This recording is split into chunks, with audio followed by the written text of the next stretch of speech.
OT를 한다는 게 다른 조에서 2위랑 만나기 때문에 중요한 것도 있지만 그 다음에서도 좀 잘할 수 있을 것 같은 그런 자신감이 생기는 게 중요한 것 같아요. SKT undaunted take down Edward Gaming. 如果第2名出现的话，就说明就输给了 SKT 嘛。我觉得还是要就是第1出现会更好一点。This is a battle for control of first place in Group 3. 我覺得如果說下次遇到 SKT 的時候，我們就是能更謹慎一點，我們是有機會戰勝他們的。 저희가 좀 우세라고 생각하고 지난 경기처럼 하면 쉽게 이길 수 있을 거라고 생각합니다.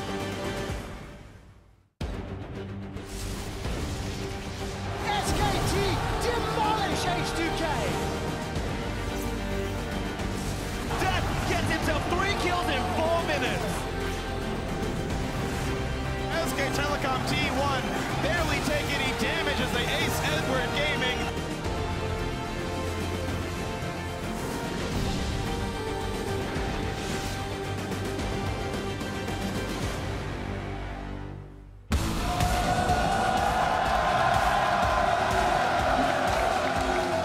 Welcome, ladies and gentlemen, to our continuing coverage of the 2015 League of Legends World Championship Group Stage. The crowd is hyped inside Le Doc Pullman, and earlier in Paris, we saw H2K warming up for their make-or-break games today. A lot on the line for them if they want to keep their tournament hopes alive.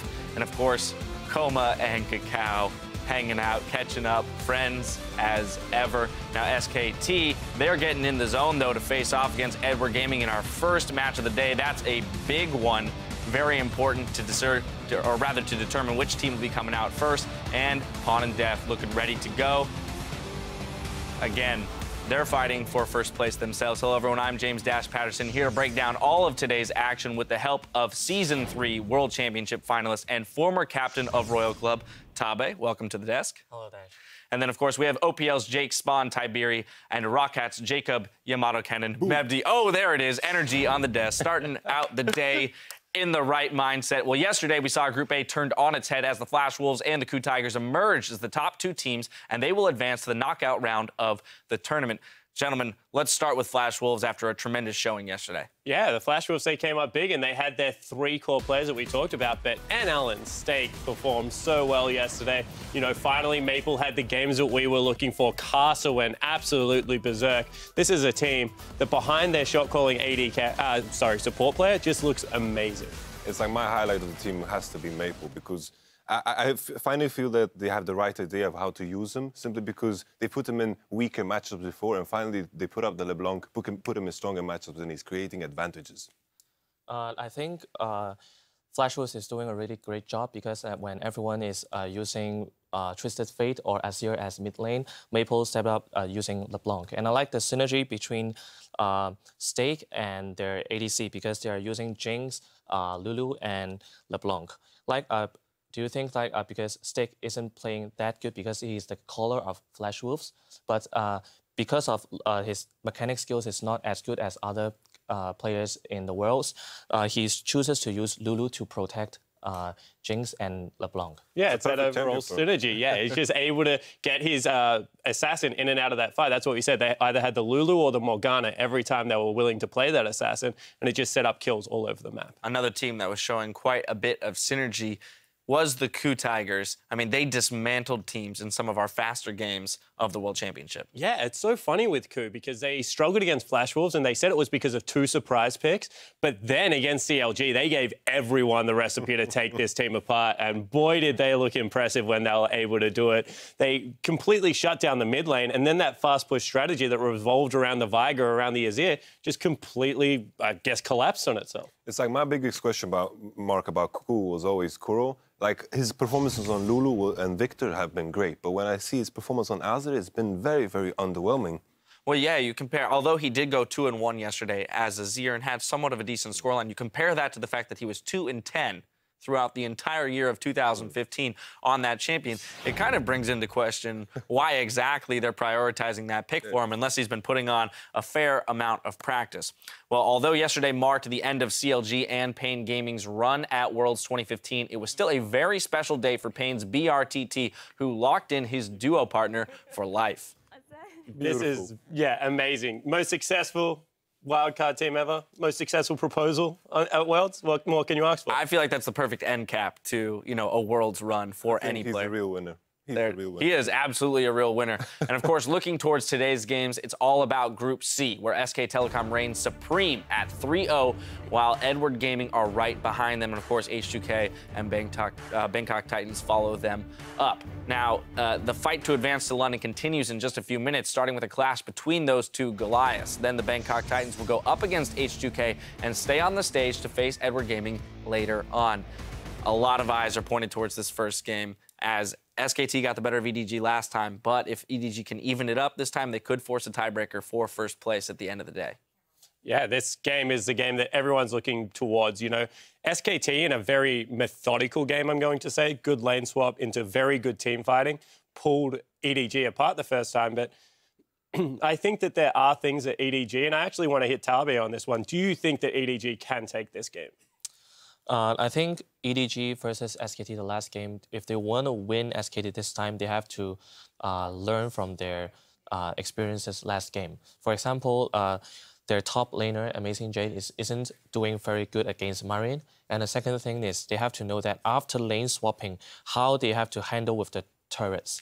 Because SKT chooses to have the first dragon, but they deny the experience for Amazing Jade. That means that Amazing Jade choosing Darius and Marine counterpicking with Renekton, it would be a really harsh time for him.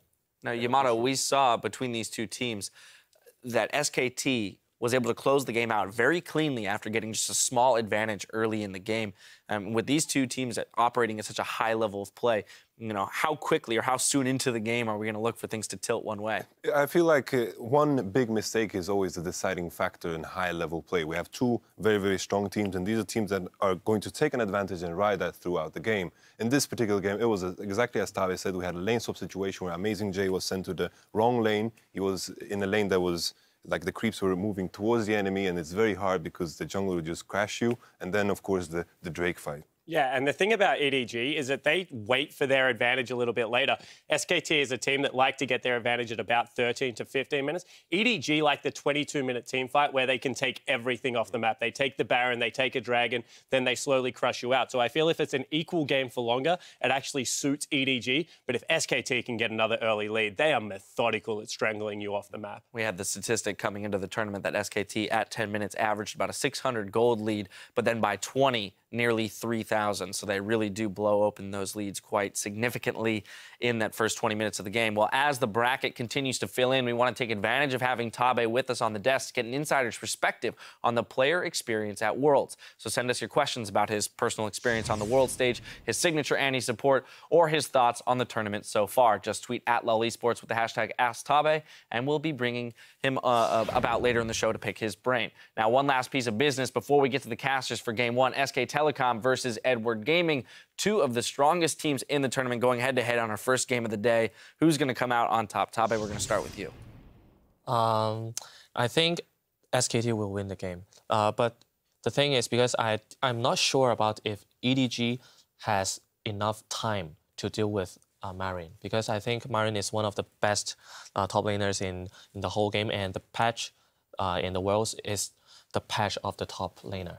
Yeah, I completely agree. When EDG came out against SKT at MSI, it's because that they did a good job strangling that top lane and the meta didn't suit it. Whereas now, as much as I want EDG to win this game, and I think that they can do it, SKT on odds are just going to probably come out ahead. All right. I have to agree with the other boys.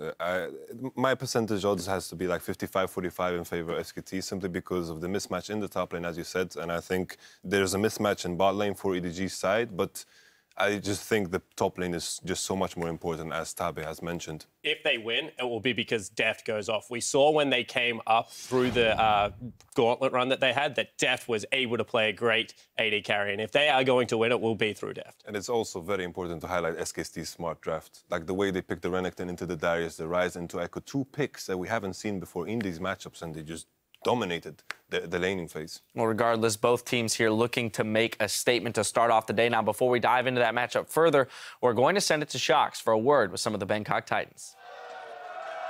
Thank you very much, guys. A big applause for Warlock and Moss and the French crowd, excited as always. And Warlock is actually going to help with the translation for Moss, which is very nice. Well, first off, it's the very first time you guys got to Worlds, and in all honesty, you got drawn in a very, very difficult group. But how have you enjoyed the experience so far in the circus and all these crazy fans, rather?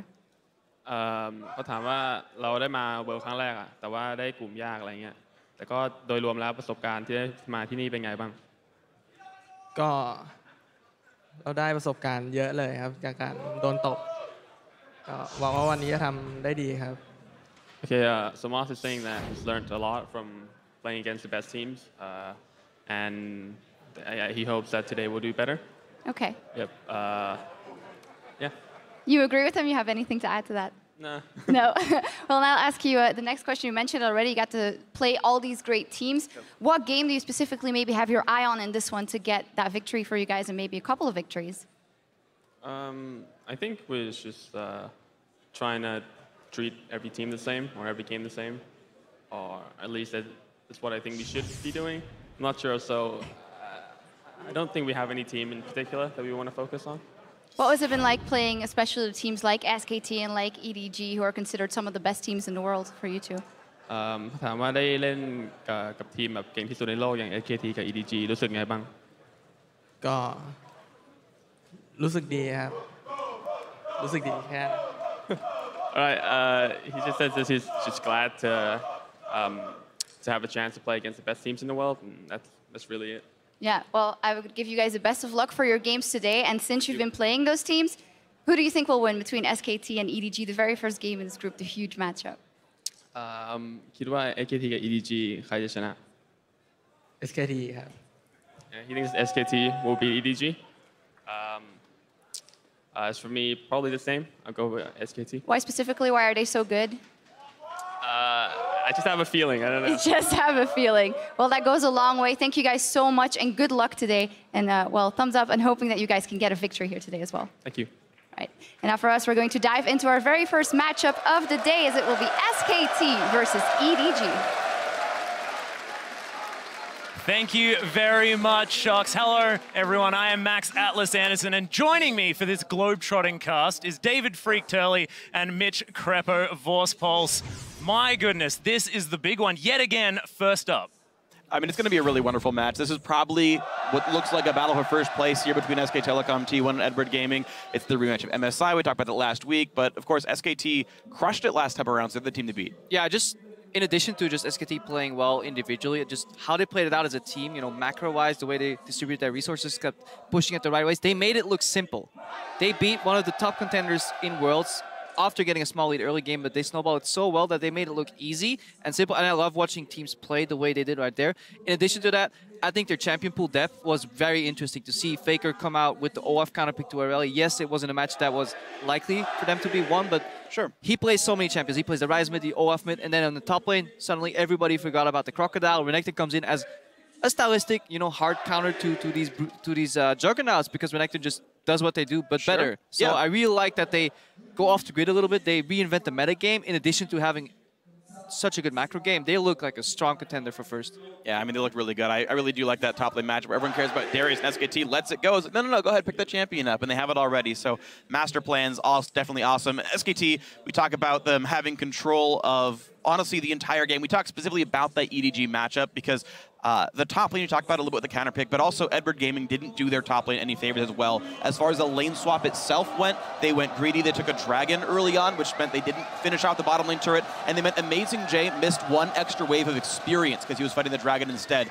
Marin used that literally one wave of being level 5 versus 4 to chunk his opponent to half, get control of the lane, and that really broke the game apart because that lane kept snowballing. It kept getting worse. And the thing is, SKT is actually playing much more around Marin and Bang than they are around Faker. Statistically, Faker's not having as good of a tournament as players expect.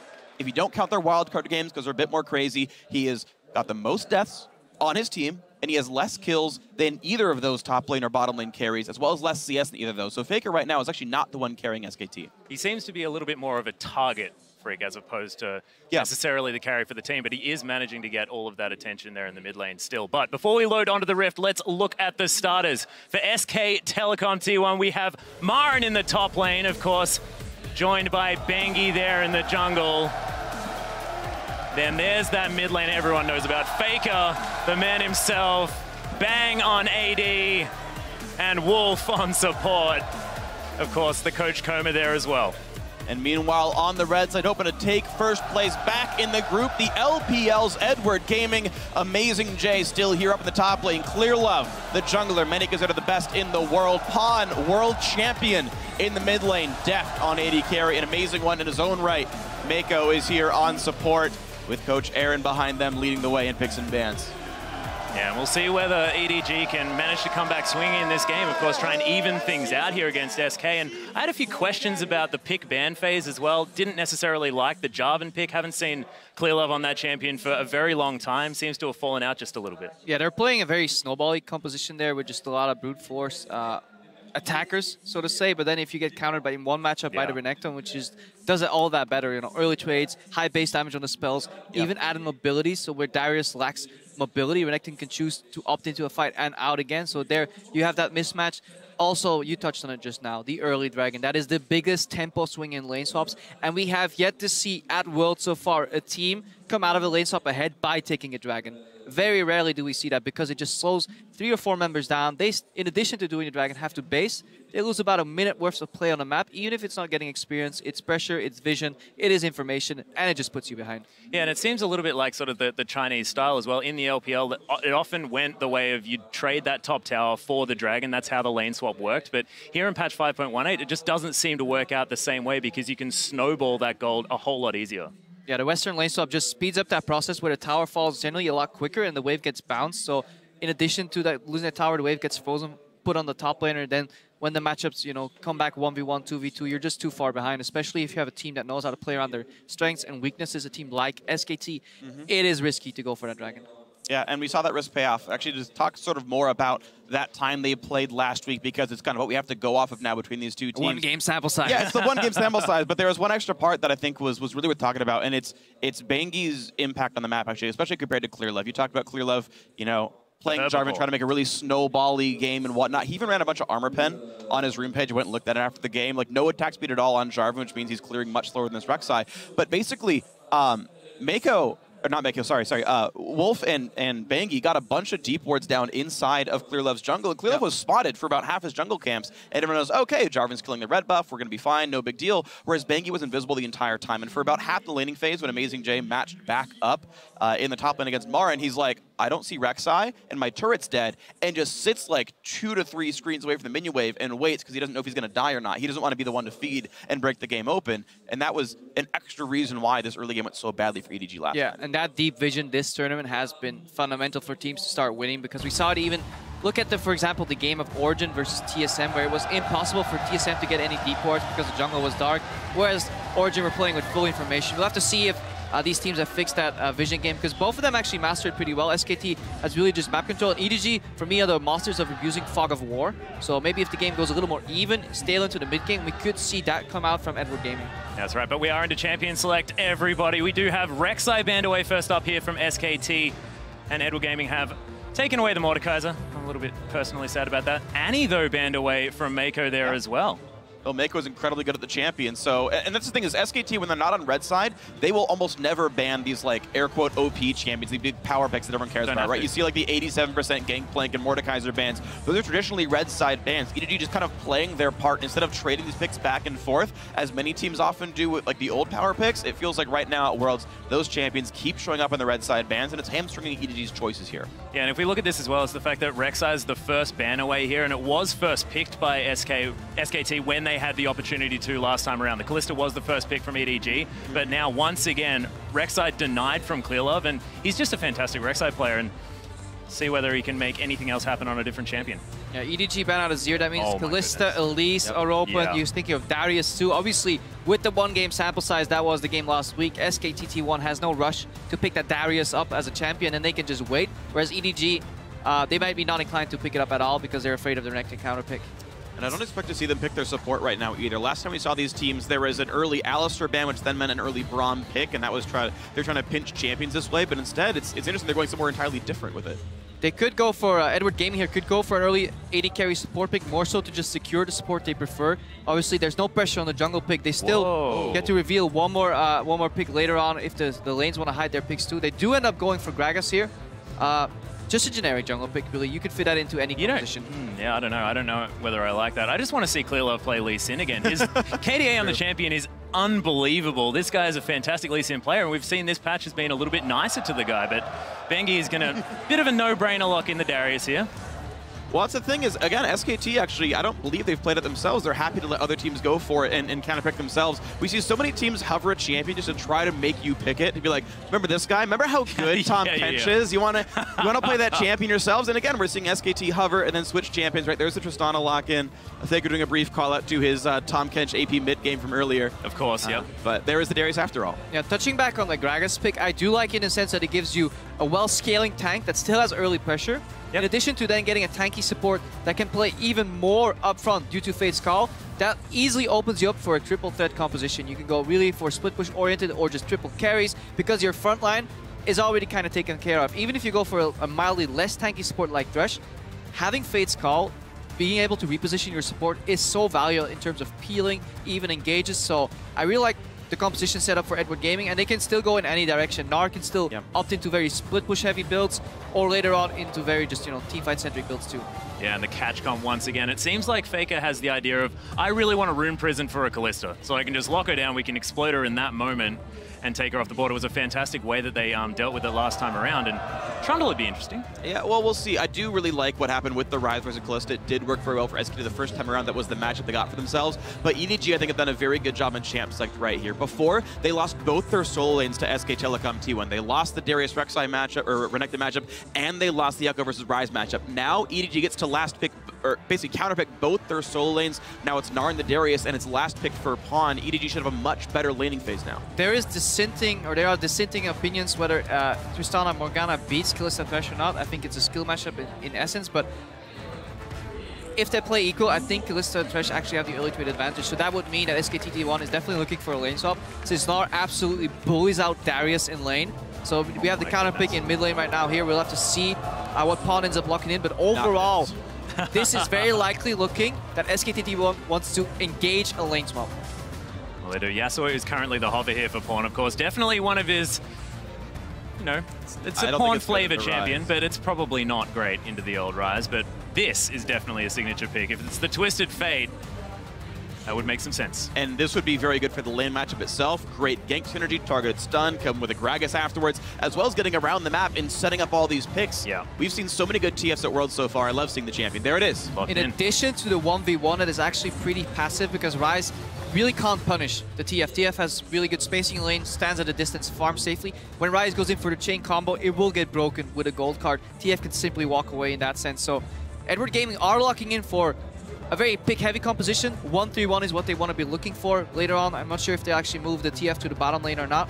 Relatively low on wave clear if TF is out of the equation. But really good matchups, 1v1 Nara to Darius, the 2v2 with Fate Skull, TF ulti in, can make so many plays. So Edward Gaming, they want to play the map. Yeah, and if EDG get ahead, that comp's going to look really good. Meanwhile, you look at SKT with their lead. You mentioned low wave through without TF, Tristana, a great sieger, of course, but I'm thinking about the Elise pick here because she's a good early game jungler, but eventually gets outscaled by Gragas in terms of team fight power and tankiness, and I don't see many of these lanes being gankable. You've got a Thresh Lantern, TF playing back, Nara can hop away. I'm not sure we're going to see anything happen from Banky. Yeah, I think what SKT is looking for, early team fights around objectives or early groups or sieges. When you group up and you know where TF is going to aim his cards at, throw a binding, throw a cocoon, anything sticks, immediately that target gets blown up. So that's what SKT is looking for. EDG, they don't want that to happen. They want to keep the map open, play on 3 lanes, split push, make picks. So very distinct difference in style. And I think it's great to see these teams face off in that manner. Well, as these teams do face off, you guys at home are always involved. So tweet who's going to win and reign supreme in Group C here. Tweet at LOL Esports with hashtag SKTWin or hashtag EDGWin for the winner of this game. Guys, we're going to tally up the results, see who wins. But of course, the game itself is about to begin. Here we go, the beginning of the day here at the World Championship, Day 6. If SKT wins right here, they are guaranteed the 3rd spot in the quarterfinals. Edward Gaming, if they win here, they're on pace for a tiebreaker to take 1st place in the group. Yeah, we are on to the Rift, ladies and gentlemen. SKT, of course, on our blue side this time around. And one thing that I wanted to bring up here, guys, is the fact that, look, the early advantages seem to be something that SKT are fantastic at snowballing out. Spawn brought it up before, the fact that EDG, they like to sit back and sort of control the game and then have a massive team fight. Seems to me like they have a lot more tools this time around to get that done. Definitely early playmaking is there. Targeted route from Ryze, right? Elise, just the queen of early game jungling. And we've seen how good Morgana supports are with their binding picks. But Ryze is still a late game scaling champion, and there's a bit of a weird mix between the early game and late game here for the composition. Oh, first good board kill. EDG take a ward. This is one of the few times we've seen red side team invade aggressively. Usually we always see either a camp in the top left quadrant of the map to catch the blue side team invading. And right now it's actually an early defensive, well, not defensive ward, but in the river actually spots SKT faking an invade, then doing nothing with it, but EDG themselves get revealed, and there's actually no meaningful deep vision for either team. Now it's a coin flip. Both teams, SKT obviously wants to lane swap, so they want to fake base, maybe like, are we going top or not, and see if EDG buy into that. But EDG put their duo lane down in the brush in that river, and very few teams I feel like actually faked the recall. I think Edward Gaming have tipped their hand because of that one ward in the river. And they got spotted. This is good for EDG overall in terms of lane matchups. They know exactly what's going to happen now. Another running backwards, spotted again by these wards, and everyone knows Mako and Deft are here by the Gromp, and actually, wow, giving a super leash.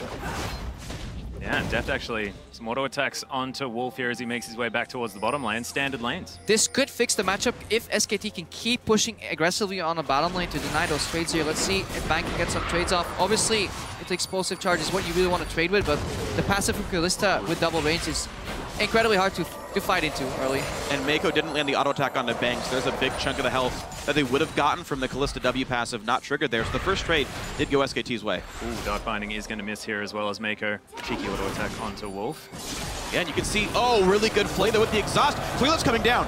Yeah, Bang taking a lot of damage. Def still trying to marshal poise around this fight. Clearlove finds his way in the level 2 gank. Reads the flash there from Wolf as well as the barrel comes in, but not going to be enough. I think that was released the blue buff. That was just given away a bit too hard though by Mako going aggressively, but it does fix a problem that EDG had in this bot lane, which was the pushing. Likely we're not going to see too much action right now, so we're going to keep track of Bengi. What's he going to do? Because he has cross map potential. He actually aggressively invaded, and he can now fix that matchup in the top lane. So maybe this wasn't the best plan from Clearlove. Well, Clearlove not actually going towards the enemy red buff either. It seems like it could potentially be a 3-buff start here for Bengi. Given the opportunity. Yeah, so they bought that extra sort of buff that they're going to lose eventually by getting +2 summoner spells. Bang lost one, Wolf lost both. So you have to Black Shield a hook or someone's almost definitely going to die in this lane, specifically Wolf. And that's going to be one thing to watch for, though. As you look at the top side of the map, Marin is beating up on Amazing J. Okay, there's 4 minutes left in the lane, but it's already going to Marin. Obviously, that's the value. Marin has minion advantage too, so if Amazing J trades close to his Darius pick, he's going to get out-traded due to minion damage. Marin obviously knows he's safe because the jungler just showed for him 30 seconds plus at the bottom side of the map. This means cross-map dive from Bengi. Yeah, the Cocoon lands here as well as Marin makes his way in. Oh, he's going to flash into the range of the cube, but Bengi trying to get the work done. Amazing J walking around. First blood goes down for Bengi. And this is a big strategic mistake from SKT. From EDG rather. They leave the opportunity for SKT to make a very simple play, very telegraphed. You see the jungler bottom side of the map. What do? Well, you migrate to the top side of the map. What do you find there? A winning matchup from EDG that now gets tilted in Marin's favor. Marin, one of the best top laning performing players in this championship already, so things about to get rough. And you already saw, you just pointed out a second ago, the mistake from Amazing J. Minion wave advantage, chose to take a trade, got chunked right before the Elise showed up. He even helped himself get ganked there. So great early start for SKT. We look down, we realize the top lane's already winning for SKT, bottom lane currently winning for Edward Gaming. Mid lane matchup very close right now. Yeah, Pon is going to be backing away at the moment. You can see the vote most definitely in favor of SKT at the moment. Faker unable to stop Pon from getting back home. And Marin picks up, he had the Doran shield already, picks up the early Ninja Tabai, so it's going to get incredibly hard for the Gnar matchup to win in the way it usually does, which is repetitive auto attacks. Bang right now, he's poked out on the bottom though. Wolf takes the hook. Yeah, Death Sentence the playback there as well. Lots of damage from that Sentinel. There was a misplay earlier by Daft. He tried to go for the normal sort of ballistic gameplay pattern of get a stack onto Bang, attack a minion once, then rend and get the reset and the damage. But he actually missed the rend. He didn't kill the minion, so that was on cooldown when they pulled in Wolf, and that was a bunch of damage he missed. Bengi made his way to the bottom now. He did get spotted pinged out, but the pressure enough really to that lane because 2v2 Wolf and Bang would lose this because Bengi shows up. He doesn't care if he's seen. All he's going to do is just push in and reset the wave. Left now wants to come for a gank to maybe 3v3. Making his way down from that Gromp there as well. You can see it's just a bit of a tri lane here for SKT. I don't think SKT's going to stay around. They're right on pickaxe recall, and Bang being at half health and Wolf still missing his flash means they're going to recall, I believe, just for some health. They're going to get the pickaxe recall, which will match up against basically Vamp Scepter, Longsword of Death. Not exactly a huge advantage for the EDG. Oh! Bang That's big. Stopped. That's huge. That's actually really big. Bang gets a bad recall. Now he's going to miss a full wave because of this. Yeah, back in the day, bot lanes would actually just take the freeze here. Support freezes, 80 carry bases, and you base one by one. EDG, they really want that tempo, and because they made the decision and they stop Bang and actually come out huge, this wave is equal. If Bang even goes for a single CS, it will automatically push towards EDG's side, so Bang is wasting a lot of time here because he has to respect the brushes. Really smart play here by Deft and Mako. So Bang intuits that they're actually sitting... they've already recalled, rather. And now he knows they recall, but he has to push in. The next wave's already coming, so he's behind in tempo. He doesn't even get to punish because there's very few creeps being denied. SKT maybe denied 3 melee creeps from EDG so far, so really fantastic base timing here from Deft and Mako. Could make up for the loss in top lane earlier. Yeah, so Bang now has to sit at least 2 more waves to get enough money for BF Sword and Potions. This is a full minute. He has to stay in this lane, or that push didn't really do much of anything. The freeze is still going to be for EDG. He does not have 1,500 gold. And that's going to be a rough bottom lane. Yeah, Rim Prison used here in the mid lane as Faker. Just trying to stop Pon, who's running out of mana just a little bit. But look at that top lane, 45 CS to 18. Amazing J in a lane that theoretically should be able to bully. Yeah, and this is doing so well. One of the most proficient counter picks so far in the tournament. Gnar into Darius has always done well, significantly better than the opponent pick, but just doesn't come out here due to the early pathing from Clear of that Bengi punished. So we're gonna need to see Pon punish this somehow. Teleport up to the top lane, and quickly, because if you let Darius get too far ahead, he will actually simply 2v1 you, and then the game snowballs out of control. Well, Gnar is only 5.25 level-wise right now. He's got a lot of room to grow till he has that Mega Gnar, but it is for the next minute and a half a flashless Darius up there. So the chance for a gank definitely is a possibility here. And this lane should, I think, push back out with where it's positioned right now. Marin at the moment just farming this one out. Of course, still a gigantic CS lead for Deft in the bottom side of the map. May make up for Amazing J falling so far behind. Nico going to take himself a blue buff. Bengi handing that one over. I mean, just to illustrate how big that advantage is, Marin right now is earning in the game in total around 2,700 gold. That's 1,000 more than Amazing J has earned in the entire game. So 1,000 gold advantage is, you know, if you hear that, you don't know how big that is, but relatively speaking, that's 2.7k to 1.7k. That is a massive gold advantage. In addition to the fact, as we pointed out just now, Marin is a full level head and more of Amazing J, so that's going to get incredibly rough later on. Bang actually taking a lot of damage there. The Ren comes through, Bang down to about 400. Mako's playing really far back in this lane. I think he was trying to Lantern in Clear Love, but essentially we just see Deft basically 1v2ing the lane for most of the time. And now that Deft is 6, Mako can play as aggressively as he wants and not get punished for it. Pawn needs to answer this gank in the top lane, or Amazing J's screen is about to go gray again. That's Mega Gnar. They're going to wait for that timeout. A time's out right now. There comes the push. Minion wave is in. Bengi should be pulling aggro first, just like last time. Going to pull in and go towards Marin. Oh, there's no chance! Oh, man, that took him 2 seconds flat. Didn't even need the cocoon that time. It was just the apprehend, and that was enough. Yeah, look at mid lane. Faker is playing passive because he knows his team members are setting up a gank in the top lane. All he needs to do is survive and CS. Where has Clearlove been? His gank priority, his pathing has been incredibly subpar, and he's just simply getting destroyed by Bengi. And Bengi's not even making the initiative. He's just simply reacting to where he sees Clearlove. He's okay, you're right side, I go left side. I kill someone, you don't, because SKT has better vision, better communication, and they play passive at the right times. Mako hit by a bind here as well as Deft goes once again aggressive, but that's a lot of extra damage out from Bang there. He's got a Vamp Scepter. Should be okay for the Kalista here, but I mean, we saw the same thing last game, actually. EDG were slightly winning their bottom lane by a few CS. They even killed a turret one time, but they're not getting anything else done on the map. Meanwhile, Marin is just crushing Amazing J. Oh, Pawn.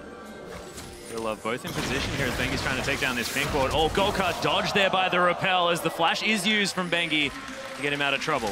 Still the correct play. You can't open up with Body Slam Flash because if that gets repelled, you lose a summoner. So it's Goldcard for summoner, which is worth. And again, this is the pink wards that EDG used to come back into the game. They really like vision denial, trying to make picks that way. But Pawn is already level 8, approaching 9. And he needs to start teleporting around the map. TF is picked for his global ultimate because if you look at Faker, he's comfortably farming away. Has 2 mana items already completed. That is no combat stats, but that's going to build and build up over time into incredibly high damage potential. Whereas Pawn, he's in his peak kind of right now. Between like 11 and 16, that's where he wants to teleport and influence other lanes with that TF. The weird thing is, pink wards here in the river still. So Deft actually, this tournament so far, has bought 14 pink wards as an AD carry. No less than 4 pink wards a game, as high as 6 actually based on what he's been in. So pink ward's definitely the big star of the show here for Edward Gaming. The problem is though, you talk about Pawn and his power spike right now, he went for a catalyst. He's like, doesn't even have that much power, but this hook is pretty good on a Wolf. Yeah, the box goes down as well. Wolf actually flashing out of the way. Nice damage here from Deft and Mako as Mako's still trying to get in. The Destiny comes down. Pawn does have the flash. There's the gold card. Deft picks up the kill. The Baker teleports in. Marin's here as well. The one singular teleport from Amazing J is going to be cancelled as EDG. Oh! Triple apprehend from Marin as he may clear this one up. Bengi picks up the kill on Clearlove, but it's a 1-for-1 in the end. Hey, look at Amazing J. He knew exactly that he had to cancel his teleport right there because the counter to 1 global is obviously double teleport. Luckily for Pawn, TF ultimate is shorter cooldown than a teleport, so we have to see if he can make the next one work. This was an expected play, but EDG had to go for it. I think it's actually a bit of a blessing just because it gives 2 to 3 ways for Amazing J to catch up a little bit in that top lane while otherwise trading 1-for-1. Yeah, Amazing J was 1.5k gold behind at 10 minutes. This is the largest gold disparity we've seen at 10 minutes, including the Bangkok Titans games. Let's see that gank again here. Wolf gets hooked initially. Flash is late too. He actually hits the box wall. That slow was a really big deal because otherwise he would have been out of range of this Pawn gold card, and they just layer the abilities just in time. Ren barely in range as well. And if it weren't for Fate's Call, Mako would have dropped here too. You see here exactly what we talked about earlier, teleport cancel, because if Gnar goes in here, he will just bait his teammates into a fight they can't win. Good peeling, gold card there from Pawn. They only lose 1, so overall for 2 teleports, going 1-for-1 is a good trade for EDG. Yeah, it was also a decent explosive cast there from Clearlove as well to get Faker out of that fight. Still had to walk up to try and get any room prisons down. Pawn does some damage there as Faker deploys the ult and runs at him. Yep. That'll do. He was doing that last week as well in the Yakka matchup. But first of all, Mako in a bad spot. Deft does have ulti, but maybe a bit of afraid of Bang. Mako is not going to get any help at all. This is going to be a dead thresh. Yeah, doing the stomp. Oh, I take that back. Fate's Call was down. I take that back. So Deft was unable to help him. Yep.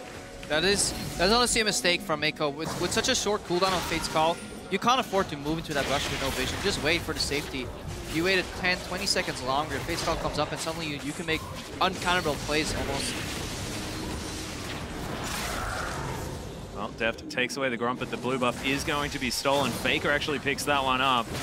Blue available for SKT, but they're just going to go for this Dragon here as well. The first one, 13 minutes and 20 seconds into the game, and this will be unanswered by EDG. And not a chance. The lead is way too big right now. Bengi has cracked this map open so heavily. Even though he's ganked top lane twice already, he spent so much time up on that side of the map. They're still winning the bottom side of the map too, even when Clearlove level 2 gank down there. And Bang and Wolf have done a fantastic job just playing passive where they need to. but not to the point where they would just lose the lane outrageously hard way. Whenever EDG stepped forward to trade and get a beneficial trade, and they stepped a little bit too far into minions, that's when you can always see Bang get in one extra auto attack, because he knows if Def tries to trade one auto more, you're fighting with minions. So both these teams are really, you can tell that they're fantastic players because they incorporate minion damage in their trades. Yeah, definitely just really excellent play there. You can see Mako's ability to sort of play over-aggressive is hampered by the fact that Black Shield and Dark Binding stuff that so very frequently. So a lot of credit to Wolf for how he's playing the lane as well, preventing a lot of the extra advantage that would have been gained. I mean, a Flash with Morgana should have been easier to kill, but now Amazing J once again in a battle. Yeah, he's actually looking for it here. The Destiny comes in as the gold card lands onto Marin, and he's going to fall down. After a little bit, the boulder's going to come in. That was beautiful. They dodged the healing from Q. Amazing J walked in, Pawn walked out, and there's no answer because those TPs are longer cooldowns. Yeah, this is what we were looking for earlier. Pawn has to make those Destinies work, and we can see it. Both teleports are still on cooldown right now, so you definitely want to get 2 Destinies for every single teleport spell right now. Amazing J getting aggressed on by Bengi. He should be fine. Make his way out. The wave will reset too, so overall, EDG clawing back into the game with the globals, but teleports are about to come up again, and that could swing in favor of SKT again. And Bengi bought a Sightstone and is ahead of Amazing J right now. If you just like detract that money, he's still got more than this poor Gnar top lane right now. Mid lane turret also goes down. The flash engage from Faker. Yeah, there's the Rune Prison in there. All of the spells, all of the time. Faker, the 1v1 against Pawn. And that's with Rod of Ages and Tears still stacking up. And we talked about this matchup earlier. We said Rise can't touch TF because he will get gold carded every time he aggresses. Well, Faker flashed the instant that Pawn launched his blue card at the minions to get mana. So that card, pick a card, was on cooldown for the entirety of that exchange. And Faker doesn't need much time to kill you if he can gap close. Pawn's flash wasn't available right there, so really smart move by Faker. Card goes down, flash in, kill. And look at this move by Bengi, already showing up where he needs to be. Very smart. It's reactive, but it's instantaneously reactive. Mid laner's dead, let's knock a turret down. Clear left shows bottom, let's gank top lane. Bengi is on point this game. Well, Def may find Wolf here just a little bit, but they want to take down this pink ward as the priority. Bang gonna head back to base here and pick up some items. Avarice Blade pickaxe, not quite enough at this point as Marin. He's gonna take down the outer turret in the top lane, and they're just falling thick and fast now. Yeah, we questioned the Gragas pick earlier. It brings early ganking potential while scaling tank, but you have to use your potential, right? You can't just sit on it forever and just let it go to waste. Clear off. Very poor pathing and prioritization of ganking lanes, honestly. He should have been top to help Amazing J, and that's what got them to regionals too. When they made that climb again after the initial slump in EDG, it was Amazing J's aggressive play combined with Clearloff helping him control the top side of the map, while Deft and Mako played passive on the bottom. That was their bread and butter. That's how they started winning these games. But complete reversion here from that play here from Clearloff, and Bengi, such a smart player overall, punishing every single mistake. I just want to go back to Marin here as well. Almost 50 CS in the lead on this Darius, despite the fact that he did get ganked there in the top lane. It does have the Black Cleaver completed. Looks like Steric's Gage might be coming in as his next choice as Wolf, just trying to get some deep vision down as Clearlove's going to notice that ward. But once again, Clearlove getting spotted in the jungle. And look what SKT is doing. They know, EDG know, but there's nothing they can do. They set up so many plays that are almost uncounterable. Right now, Faker's moving down, so he will match Pawn anyways if he teleports. And they simply want to pressure you off the tower. They don't want you to defend and dive you, because that could go wrong. They simply want to show you, hey guys, we're here with this many people. It could be wise for you guys to back off. Oh, the hook stomach Destiny comes in. Faker, he's going to get stunned up. Teleports from both top laners coming in as well. Fate's Call's already down. The box in a fantastic position. EDG losing so much health though. The donk from Marin. Deft still alive at the moment as Amazing J with a big Gnar. Oh, the heal! That was insane. Double kill now for this top laner. Pawn gets dunked at the same time, and Bang's just hopping everywhere. Absolutely amazing fight. SK Telecom T1 with the ace for only 2 kills. And it looked grim at the start, and actually this was probably the best way it could go for EDG. Faker oversteps his boundaries, but instantaneously Marin TP's down, and they don't even need Faker to win that fight. All he needed to do was soak some damage. So much damage came out of Marin there. And so much healing at as well. the end as well. It's so hard to judge that Darius pick. You really need to finish him off. It's similar to a Tahm Kench. You can't just let him live at all. Kill him immediately, or they will just keep in that fight. Let's watch that again. There's a really good Black Shield as well that helps keep Faker from getting bursted out entirely. So okay, hook goes down. It's a longer cooldown because it missed it, but there's the gold card, there's everything else. And then this Black Shield's going to be really big because now Gragas can't knock them in or anything. And a great pull to set up the rest of the damage, and it takes so much effort to kill him. And now Marin's got the pass because he's got the execute. So he 5 stacks anyone he hits.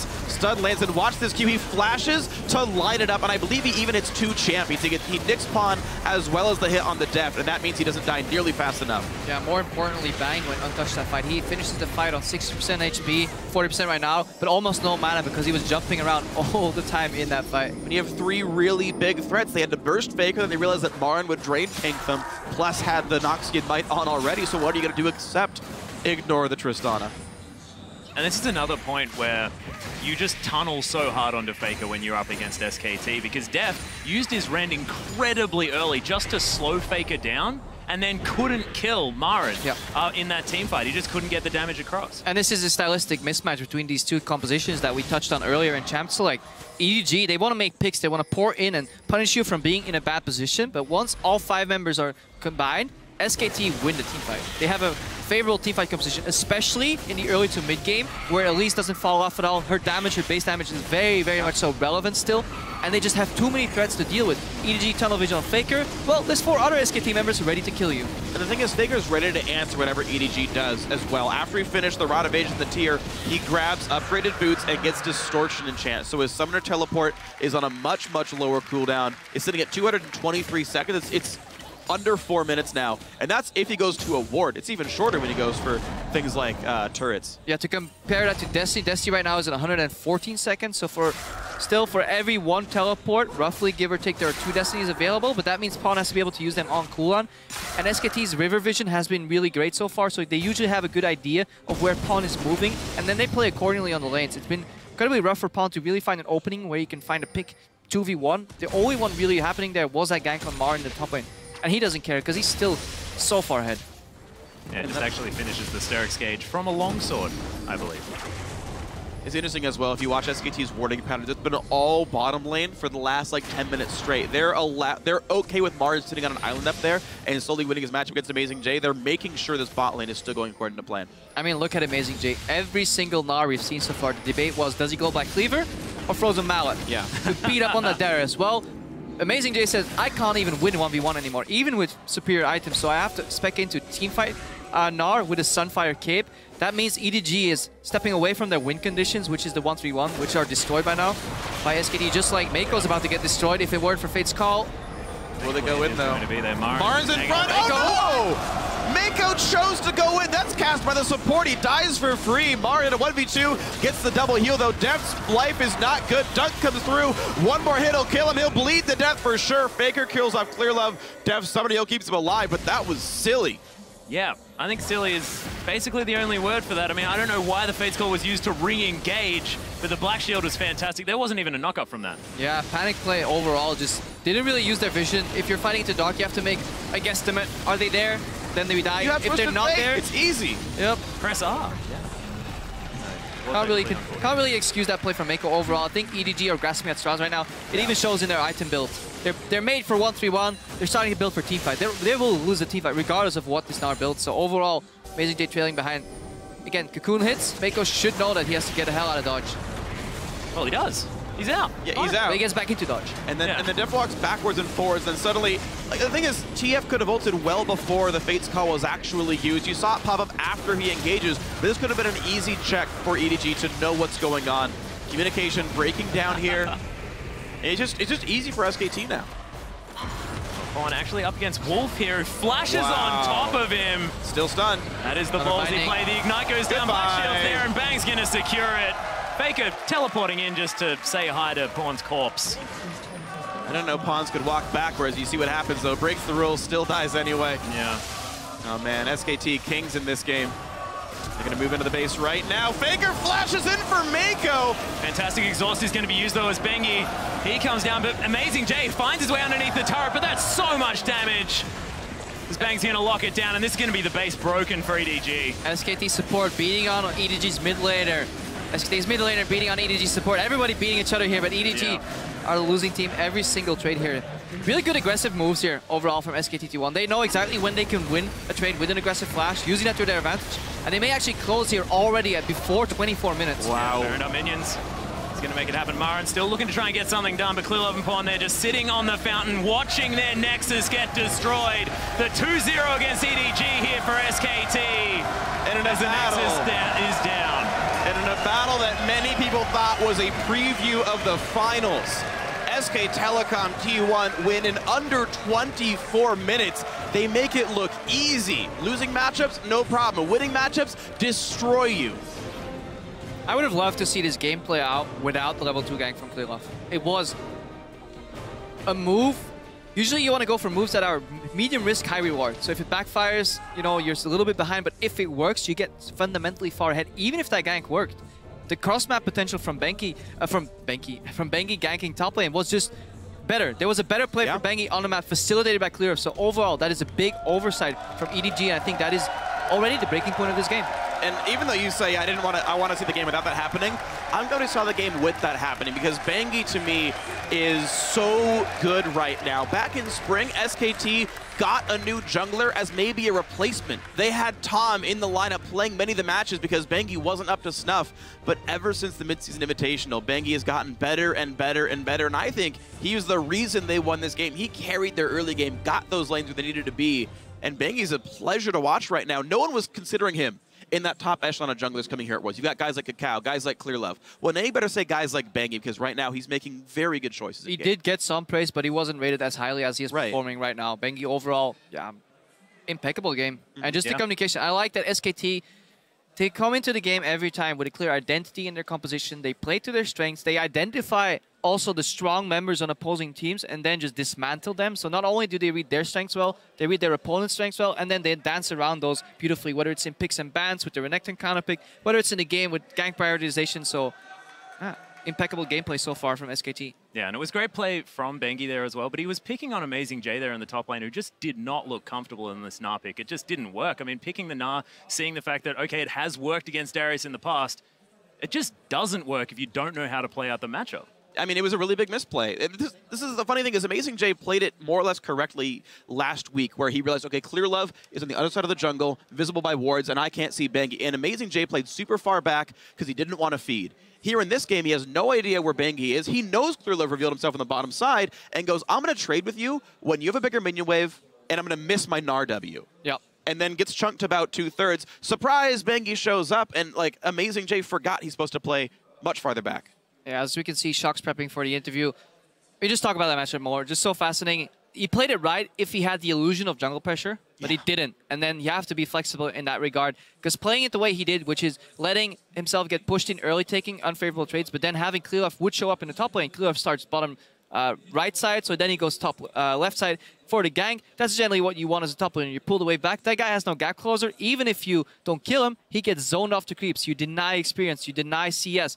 That's the way you tilt that matchup in your favor. If your jungler then doesn't show up, well, you just set up the perfect dive for your opponent. Bengi says, thank you very much. I'll push in here. I'll dive. And game over. Yeah, and the other thing I want to talk about as well is this mid lane matchup. The fact that it took Pawn so long to use that Destiny to try and get around the map. Should have been as soon as he hit level 6, go to top lane, help Amazing J. This guy's getting stomped. You got to find a way to get this guy back into the game. And the problem was he was out-leveled, right? This is like, do you want to gank a level 6 Darius with a level 5 Gnar who can't ult anyone? It's going to make it difficult. Either way, guys, we're done for now. But for an inside look at SKT's win, going to check in with Shocks and Marin over the interview lounge. Thank you very much, guys. Indeed, top laner Marin and Homan to assist in a translation after another very convincing victory of SKT, who are now 4-0 in the group. And Marin, you did a lot of dunking on Darius, and we've seen a couple of times in the World Championship that the Gnar was actually a good matchup into Darius. What do you think happened that made it go completely out of control and very good for you? 마린 선수 일단 4승 0패로 연승 가돌라인 축하드리고요. 그리고 지금 2전판에서 다리우스로 이제 찍어 누른다고 하죠. 덩크하는 모습을 많이 보여줬었는데 보통 다리우스 대 나르 하면 다리우스가 나르가 좀 더 좋은 상성이 있다고 얘기하는데 이번 경기에 어떻게 하다 그렇게 좀 유리한 경기를 풀어나가는지 말씀해 주세요. 네. 일단 나르랑 다리우스가 그렇게 어느 한쪽이 유리하거나 하진 않는데 그게 이제 정글러 선수가 이제 클리어러브 선수가 바텀에서 시야를 보여주고 이제 저희 정글러 선수가 탑에 와가지고 다이브를 했기 때문에 거기서부터 아마 스노볼이 계속 굴러가서 일방적인 매치업이 나왔던 것 같아요. I don't think the two champions have both champions are in a pretty equal hand, but then it's about which jungler intervenes first. So for this game, we saw that clear love around bottom vision. So Bengi ganked top, and after that dive was successful, it was easy for me to snowball from that point. Yeah, you did definitely snowball, but not to take anything away from your individual performance, because we saw some fantastic games from you. Also, the Renekton game last week. What is it like to be on a team like SKT, where everyone is always looking at Faker as the big carry, but it seems that you are more taking that role now? What do you plan to show further in the World Championship? 비록 지난 경기에서는 정글 도움을 이겼다고 하지만 마린 선수는 이번 대회에서 뭐 레넥턴 경기도 그렇고 되게 매우 인상적인 경기를 보여주고 있습니다. 사실 SKT 하면 다들 이제 페이커 선수나 그 팀 자체를 많이 칭찬하는데 이번 대회에서는 마린 선수가 되게 팀의 으뜸 캐리로서 역할을 하고 있는데 이것에 대해서 어떻게 생각하시나요? 일단 그런 상황이 나와서 캐리를 하게 됐는데 일단 페이커 선수도 그렇고 저도 그렇고 캐리력은 있는 선수기 때문에 그럴 수 있었다고 생각하고 앞으로도 그런 경기를 계속 이어갈 수 있었으면 좋겠네요. I think Faker and I both have very high potential to carry the game, and I just hope that we can continue this kind of games where I can carry or Faker. One of the two carries, and it would be pretty good. You guys in 4-0 already. The fact that you beat EDG twice so convincingly, and they were your only opposition just a couple of months ago. What does this mean for you guys in light of how strong SKT is in the World Championship, and who might stand in your way on the road to the Summers Cup?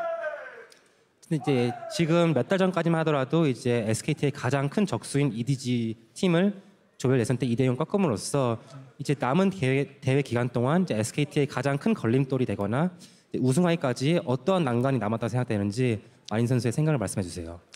일단 지금 모든 팀들이 상향 평준화돼서 다 잘한다고 생각해서 일단 8강도 그렇고 4강도 그렇고 다 위험한 상대들이 올라올 것 같아서 다들 위험하다고 생각해요. I think every region have improved a lot for this tournament, and any team that advanced from quarterfinals, semifinals can be a big threat to us. So I think it's too early to say that tournament is ours at this point. All right, well, you're 4-0, at least in the groups already, and advancing. Congratulations, thank you so much. Marin, 4-0 already, SKT. And not too confident, but I think they're off to a great start. Take it away. Thank you, Shocks. Another very convincing win there by SKT, starting off 4-0. You know, and up against a team that we thought would be a front runner in this tournament and would put up a good fight. But this is 2 games in a row now where SKT has exposed them somewhat. I still think EDG are a front runner. Like I think 2 very decisive games against them. But as we said, SKT are a team that if they get that early snowball, then they're going to win majority of the games that way. It's if teams can protract the games. And so far, sure, it's proven that EDG isn't the team that can do that in the best of 1 format, but you also need to give them a little bit more time. Right, but Tabe, I want to come to you because what we have now seen is a little bit more of a focus toward the top lane. We just heard from Marin there that they recognized in that matchup, Darius versus Gnar, it was going to be important to see which jungler could intervene first. SKT did that, and Marin ran away with the game.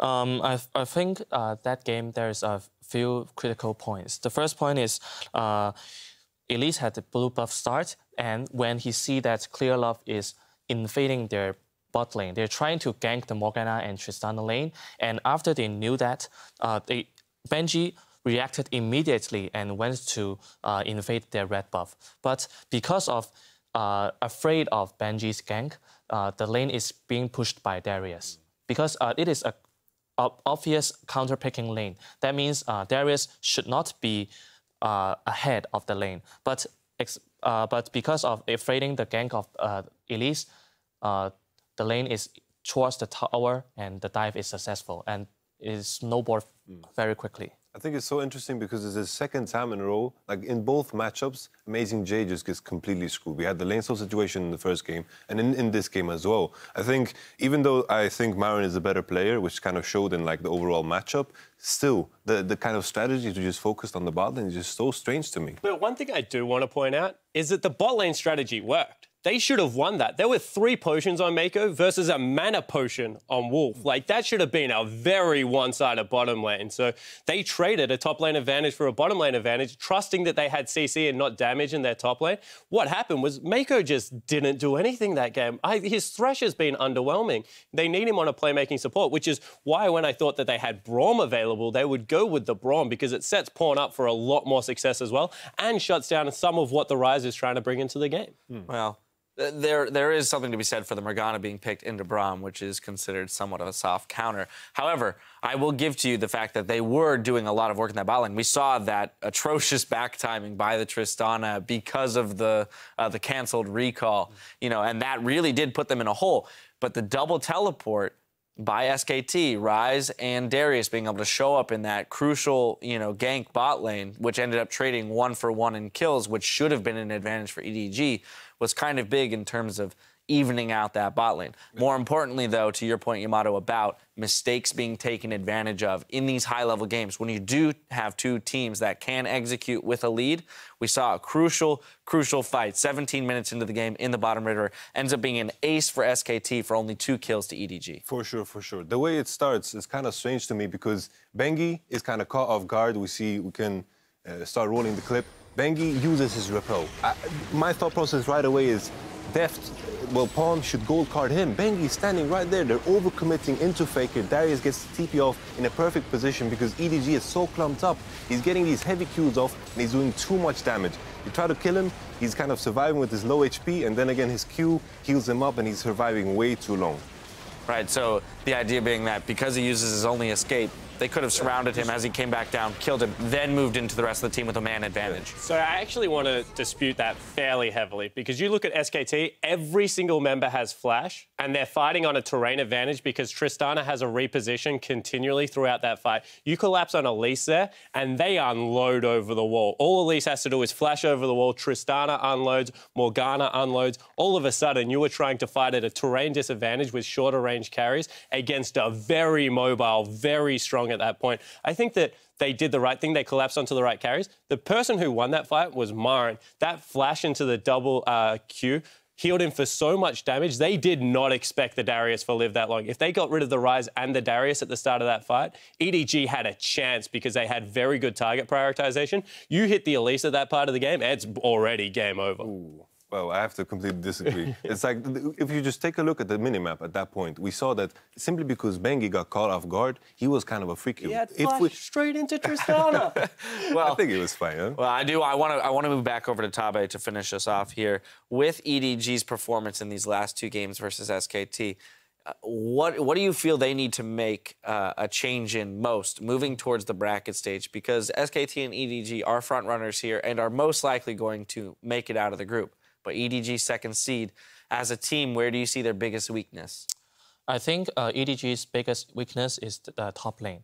But I'm not sure why EDG is not choosing to let Koro to be the top laner. But because we can see that Amazing J isn't learning from the experience from last game.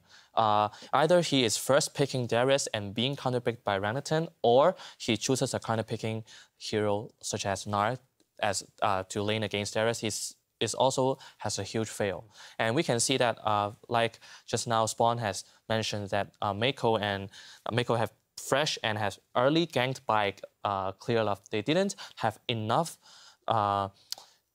aggression to the to SKT's bot lane. That means, okay, in this patch, if you want to win the game, EDG must have a huge improvement on their top lane. And I want to pick up on what Tabby's just said, because like their bottom lane is an aggressive bottom lane when they want to, and they've got one of the best reserve top laners in the world in Koro. He's not a carry, but if you put him on Nah, he will live through these ganks. If you want to camp the top lane, play Amazing J. If you want to leave it on an island, you have to play Koro in these games. Right, so they're putting Amazing J in, but not making the necessary strategic changes in order to support his playstyle. I want to also mention a point that we have never seen Clear Love on top lane. He is always sitting, babysitting the bot lane, but bot lane, he hasn't get any kills because there's Morgana. And the only time that Marine has died is because of Twisted Fate. But the lane is not being pushed. The turret is still alive. That means, okay, I will die. But still, Marine is the king of the top lane. All right, well, there we have it. SKT starting the day strong and securing their quarterfinal spot. Not yet determined which seed they will be, but we are one game in and the action has just begun. So stick around because coming up next, the Bangkok Titans take on Europe's H2K. Worlds 2015 continues right after this.